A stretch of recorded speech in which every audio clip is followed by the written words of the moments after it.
Allah Ta'ala panggil ya ibadi.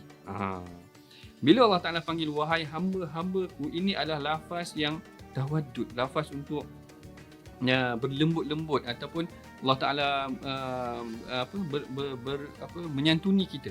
Menyantuni kita kerana lafaz ini adalah lafaz yang mulia di sisi Allah. Kita anggap wahai hamba-ku ini macam lafaz yang tak berapa jelas, ataupun lafaz yang tak berapa indah kita dengar, hamba-ku. Tetapi ini adalah lafaz yang paling tinggi kerana Allah panggil Rasulullah dalam kedudukan yang paling tinggi adalah hamba.